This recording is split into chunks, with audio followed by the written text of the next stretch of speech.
Rajesh Panchal CN ભુવાજીનો કેમ વિરોધ કરે? સાચું કોણ? જુઓ આ વિડિયો. હવે આપણે જોઈશું સીએન ભુવાજી શું કહે છે. જય માતાજી મિત્રો, હું સીએન ભુવાજી, માં સધીનું રજવાડું મોરાલધામ. બેઠક દર રવિવારે આપણી ચાલુ છે. માં સધીના અપરંપાર પરચા છે. હજારો શ્રદ્ધાળુઓ દર્શન કરવા માટે અહીંયા આવે છે. તેમજ જે હમણાં સોશિયલ મીડિયામાં જે વિરોધ ચાલી રહ્યો છે એ વ્યક્તિ અહીંયા અભદ્ર વર્તનના લીધે તેમજ ખોટી માગણીના લીધે અહીંથી અમે રાજીબાજી અને છૂટો કરેલ છે.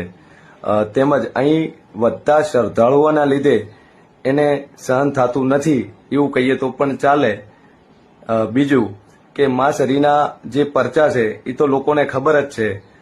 પછી હું કોઈ ભગવાન નથી, હું કોઈ પરચાધારી વ્યક્તિ નથી કે હું કોઈ ચમત્કાર કરતો નથી. બસ આંગળી ચીધું છું અને માં ભગવતી એમનું પૂરું કરે છે. અને ઘણા બધા હજારો રિઝલ્ટ મળ્યા છે, જે તમે આપણા ઘણા બધા વિડીયો છે એમાં જોઈ શકો છો. બીજું જેને માં સધી પર વિશ્વાસ છે એને ટોકન સવારે. રાજેશ પંચાલ સીએન ભુવાજી જોડે કેવી વાત કરી છે, જુઓ આ ફોટા. આ જોઈ શકો છો કે રાજેશ પંચાલ સીએન ભુવાજીને શું કહે છે. 50,000 મને સેટિંગ કરી આપો. બહુ જ તકલીફ છે. મગફળીવાળાના ફોન આવે છે, મોબાઈલવાળાના ફોન આવે છે. જોઈ શકો છો રાજેશ પંચાલ શું કહે છે. ડીસા પરમાર સાહેબના ત્યાં 20,000 થી 25,000 મળી જશે. હવે તમે જોઈ શકો છો રાજેશ પંચાલ કહે છે કે 100 થી 200 ટાલા એવા કરવા છે, 50,000 લેવાના છે. તમે જોઈ શકો છો રાજેશ પંચાલ કહે છે કે ખાસ એક વાત તો બધાને કહું છું કે ભુવાજીને પાઠનો ખર્ચો 5,100 અને 1,100 રૂપિયા માતાજીના, અને જે પણ ભાડું થાય એ.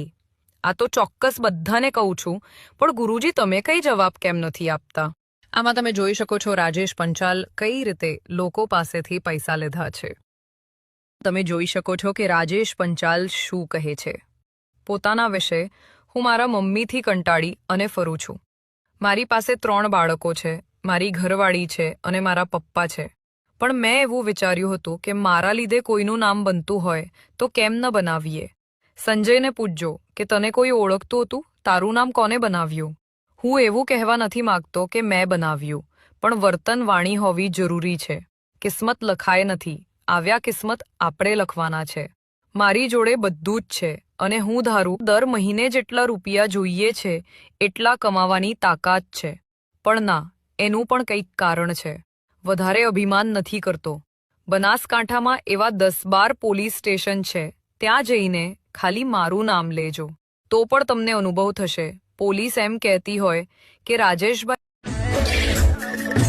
બારની દુનિયા મેળો મારી જાય તો ખમી જાય, પણ જે દાડા મેળો મારા ખમાય નહીં લે.